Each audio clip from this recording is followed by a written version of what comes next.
wabarakatuh. Waalaikumsalam warahmatullahi wabarakatuh. Baiklah, hari ini kita akan mempelajari mengenai pembelahan sel. Sebelum itu kita berdoa dulu yang dipimpin oleh Fahmi kepada Fahmi. Baik, sebelum memulai pembelajaran kita pada hari ini, alangkah baiknya kita berdoa. Berdoa dimulai. Doa selesai. Nah, sesudah kita berdoa, kita absen dulu ya. Yulia Fatma, Melisa Fitri Mulyana, Sandra Monika, Saya Bu. Muhammad Fahmi. Hadir Bu. Nah, hadir semua. Kita hari ini akan mempelajari tentang pembelahan sel. Tujuan dari kita mempelajari tentang pembelahan sel yaitu kita mampu mengetahui bagaimana siklus sel. Yang kedua, mengetahui tahap-tahap pembelahan sel. Yang kedua, mengetahui fase dari sel itu yaitu terdiri dari meiosis dan mitosis. Lalu mengetahui perbedaan antara mitosis dan meiosis. Lalu mengetahui tentang proses gametosis, mengetahui perbedaan antara oogenesis dan spermatogenesis, dan mengetahui pembelahan sebagai dasar penurunan sifat dari induk kepada turunannya. Nah, itu saja. Ibu akan bertanya mengenai apa sih dimaksud dengan siklus sel? Ada yang tahu? Saya Bu. Apa itu Yulia?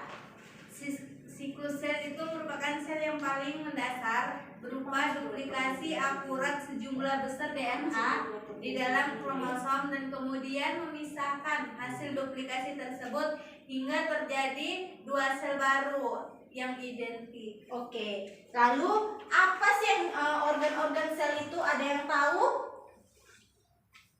Organ sel-sel itu apa aja? Ada yang tahu? Saya Bu. Nah, yang pertama itu ada dinding sel, terus membran sel, Melisa? Lagi? inti sel, sitoplasma, mitokondria, plastisida, retikulum kasar dan halus, dan badan Golgi. Nah, menurut kalian di hewan itu dan tumbuhan itu ada sel atau tidak? Ada nggak? Kalau kalian menurut ada, kalian buka halaman 25 mengenai pembelahan sel. Lihat halaman 25.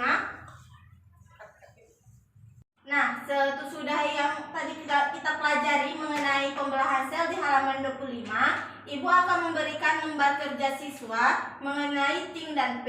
Ting ini nanti kita kerjain secara individu, satu orang satu yang terdiri dari 3 soal. Lalu yang mengenai P-nya nanti diskusi secara kelompok yang terdiri dari 2 kelompok yang Ibu bagi. Ibu bagi dulu yang tentang Ting-nya ya. Nanti kalian pelajari selama 5 menit, kalian isi. Kalian isi, nanti Ibu kasih diskusi selama 5 menit. Nah, sudah 5 menit mengerjai tentang Ting, Ibu akan membagi kelompok terdiri dari 2, yaitu Melisa sama Yuli kelompok 1, Sandra sama Fahmi kelompok 2 akan mengerjai tentang P. Nanti kalian diskusikan, nanti kalian maju ke depan untuk mempresentasikan hasil diskusinya ya, selama 15 menit. Sesudah 15 menit tadi mengerjai P, untuk kelompok 2 Sandra sama Fahmi, Sandra boleh maju untuk mempresentasikan hasil diskusi kalian. Baik Bu. Yang P ya. Baiklah, di sini saya akan mempresentasikan hasil diskusi dari kelompok 2. Spermatogenesis merupakan proses terbentuknya sperma yang terjadi pada kelenjar testis.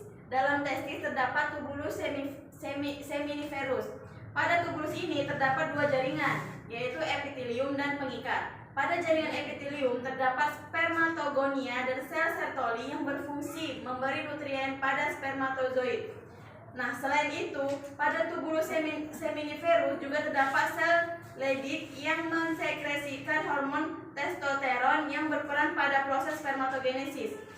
Nah, spermatogenesis dimulai dengan pembelahan spermatogonia secara meiosis menjadi sel-sel baru yang disebut spermatosis primer.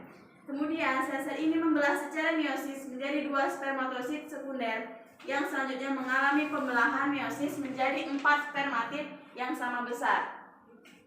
Jadi, spermatosit primer mengalami pembelahan meiosis 1 yang menghasilkan spermatosit sekunder yang sama besar. Nah, selama pembelahan meiosis 2, kedua spermatosit sekunder membelah lagi dan menghasilkan 4 spermatid yang sama besar. Nah, spermatid berupa sel berbentuk bundar atau bulat dengan sejumlah protoplasma dan merupakan gamet dewasa dengan sejumlah kromosom haploid. Walaupun pembelahan meiosis telah sempurna, tetapi spermatid harus mengalami proses pertumbuhan dan diferensiasi lebih lanjut yang sangat kompleks untuk menjadi sperma atau spermatozoid yang fungsional. Oke, terima kasih Sandra. Nah, itu saja materi kita tentang pembelahan sel hari ini. Kesimpulan dari siklus sel yaitu fungsi sel yang paling mendasar berupa duplikat akurat yang sejumlah besar DNA di dalam kromosom, dan kemudian memisahkan hasil duplikat tersebut hingga terjadi dua sel yang baru yang identik. Lalu pada pembelahan sel akan terjadi pembelahan yaitu profase, metafase, anafase, dan telofase, di mana itu berperan penting dalam meiosis 1 dan meiosis 2. Itu saja mungkin materi yang Ibu sampaikan mengenai pembelahan sel. Nanti kalian bisa merangkumnya di rumah dan belajar lagi di halaman 25 tadi. Demikian, wabillahi taufiq wal hidayah. Wassalamualaikum warahmatullahi wabarakatuh. Waalaikumsalam warahmatullahi wabarakatuh.